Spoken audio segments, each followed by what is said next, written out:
Cycle से चलकर दिल्ली के जंतर मंतर पर कर्नाटक से कोली समाज अपने इस अनुसूचित जाति में कर्नाटक कोली समाज से विचार के लिए दिल्ली के जंतर मंतर पर धरना प्रदर्शन कर रहे हैं। अभी जो कर्नाटक से ये लोग आए हैं अपने मुद्दा को लेकर के एसटी के लेकर के इसके लेकर के क्या कहना है आपका? देखिए, कर्नाटक स्टेट में जो कोली लोग हैं, कोली और हमारे कब्बालिका, अंबिगा, बेस्ता, बरकी, कबरिया, ये सब लोग कोली समाज में आते हैं। तो इनका सालों से प्रॉब्लम है कि हमको एसटी में इंक्लूड करो। जो शेड्यूल ट्राइब में दूसरे समाज को जो आप इंक्लूड किया है उनको अपने संरक्षण दिए, आरक्षण दिया है, वो आरक्षण हमको मिलना चाहिए।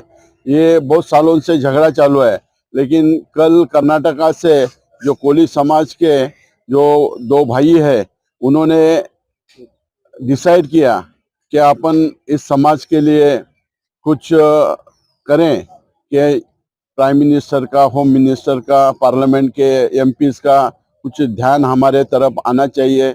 और जो कर्नाटका में जो हमारा समाज है उस समाज को शेड्यूल ट्राइब में इंक्लूड करे करके वो 2000 किलोमीटर दूर से यहाँ आए हैं।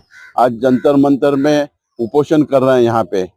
तो उपोषण करने के लिए क्यों आए हैं? तो उनको एसटी में इंक्लूड होना चाहिए। एसटी में इंक्लूड नहीं किया, एसटी के लिए फाइट चल रहा है।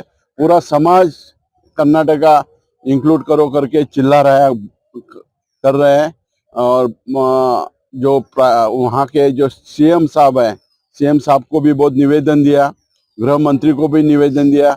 आज ये प्राइम मिनिस्टर को निवेदन देने के लिए यहाँ पहुँचे हैं। तो जंतर मंतर से वो प्राइम मिनिस्टर जी को मिलने को जा रहे हैं यहाँ से।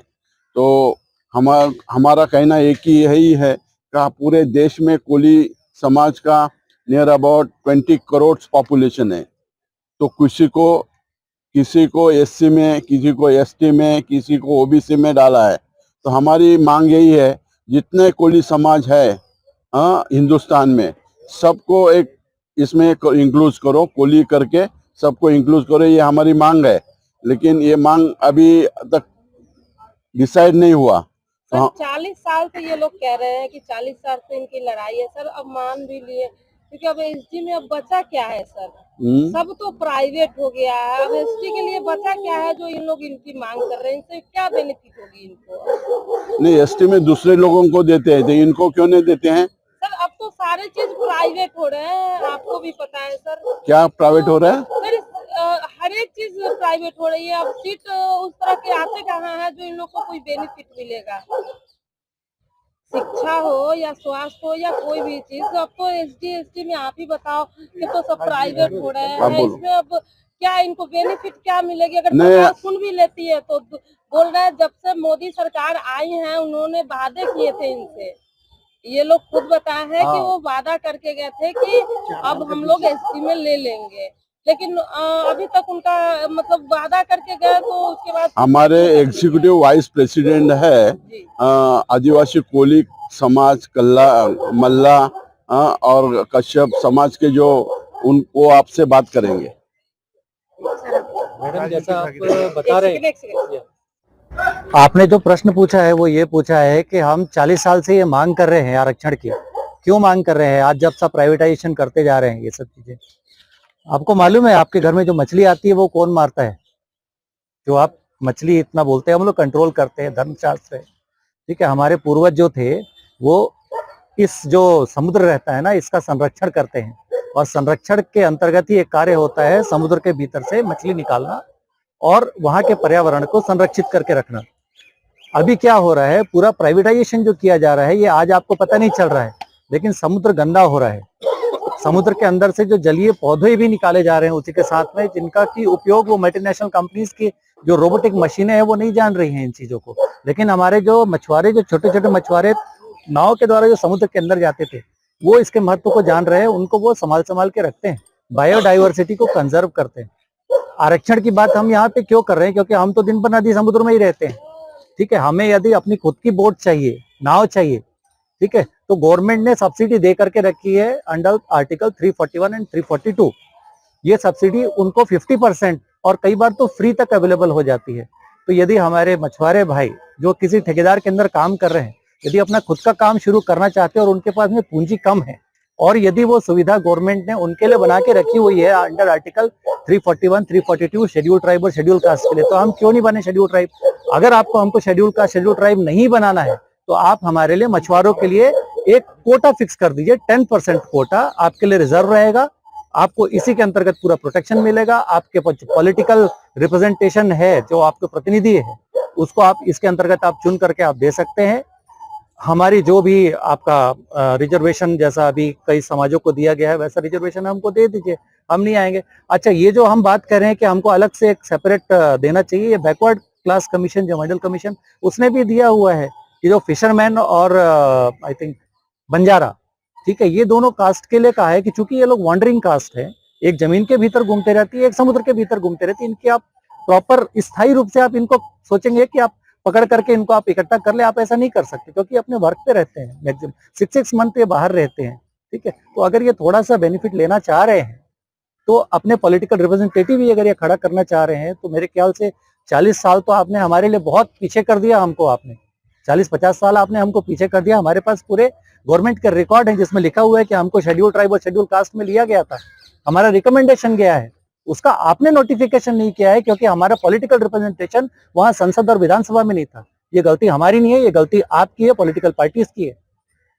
आपके कहने का मतलब है कि सर आपके साथ सौतेला व्यवहार किया जा रहा है। सौतेला व्यवहार क्यों करेंगे मैडम? भाई 40 साल से आप ये मांग कर रहे हैं, अभी तक आपकी मांग नहीं पूरी हुई। 4 साल पहले मोदी जी ने आप लोगों को यह आश्वासन दे करके आए थे, तो ये तो सौतेला व्यवहार ही हुआ कि जो भी नेता आते हैं अपने फायदे के लिए आप लोग को बात को मिठाई देते हैं और चले जाते हैं। उसके बाद देखिए साइकिल से, मुद्दे की बात है, साइकिल से वहाँ से कर्नाटक से चल के आए हैं सर। हाँ मैडम, ये हमारे लिए कोई मैडम आप खुद सोचो सर, कितनी मेहनत सुनिए, से ये लोग अगर उसी समय पूरा कर देते तो उनको आज जंतर मंतर साइकिल से तो नहीं आना पड़ता।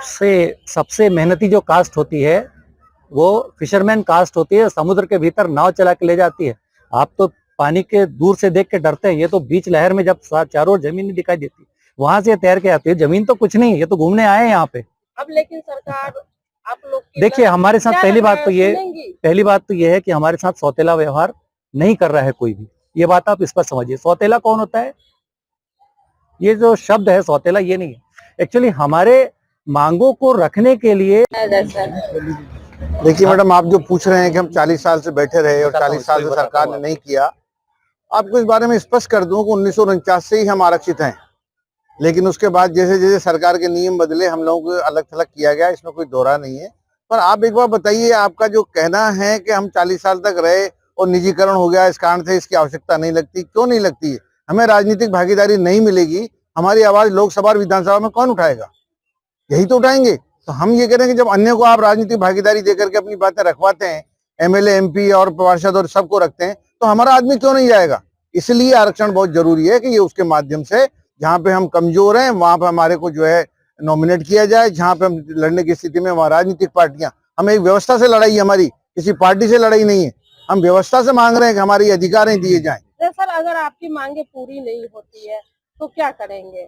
सरकार अगर यहाँ पे ये लोग आए हैं धरना के लिए, अगर तब पर भी सरकार नहीं सुनती है तो फिर अगला स्टेप आप लोग का क्या होगा? मैडम, 1885 से लेके 1947 तक लड़ाई लड़े, हम तो 40 साल ही लड़े हैं, अभी तो न जाने कितनी पीढ़ियां लड़ेंगी। संघर्ष अंत थोड़ी होता है, संघर्ष जारी रहेगी, बिल्कुल रहेगा। अपने अधिकार तब तक संघर्ष। दिल्ली के जंतर मंतर पर क्या कुछ मुद्दा लेकर के ये लोग कर्नाटक से आए हैं? जो कर्नाटक से जो भाई आए हैं, इनका मुख्य मुद्दा है कि हमको एसटी में या एससी में शामिल किया जाए। देखिए, एसटी में और एससी में शामिल होने के लिए संवैधानिक दृष्टि ने बाबा साहब ने बिल्कुल साफ बोला है, यदि आप सामाजिक रूप से पिछड़े हैं तो आपको आरक्षण का लाभ मिलना चाहिए। तो कोली समाज हो, कश्यप समाज हो या अन्य समाज हो जो निरंतर पिछले 40-50 साल से संघर्ष कर रहे हैं, तो उनकी मांग जायज है। सरकार ने उनकी मांगे सुननी चाहिए, सुन भी रही है मांगे, उस दृष्टि से निरंतर कार्य भी हो रहा है। तो ये मेरे भाई जो कर्नाटक से आए हैं, इनका बहुत लंबा संघर्ष है, पिछले 40 साल से लड़ाई लड़ रहे हैं। उस दृष्टि से आज यहाँ पर जो हम लोग आए हैं, अभी माननीय प्रधानमंत्री जी के ज्ञापन देने जाएंगे। और निश्चित रूप से प्रधानमंत्री जी तो गरीब परिवार से निकल के आए हैं, जो जो उन्होंने अपने बचपन में देखा है वो सब हम लोग देख रहे हैं। जैसे कि आप सब लोग जानते हैं, एक बहुत ही निम्न वर्ग से, गरीब वर्ग से, आर्थिक कमजोर वर्ग से माननीय प्रधानमंत्री जी आए हैं और वो हम सब की भावना को समझते हैं। तो उस दृष्टि से जिस हम लोग संघर्ष कर रहे हैं तो निश्चित रूप से वो बात सुनी जाएगी और वो ज्ञापन देने जाएंगे और उस पर सार्थक प्रभाव आएगा, ऐसा मैं मानता हूँ। मैं रघुनाथ कश्यप पानीपत हरियाणा से हूँ।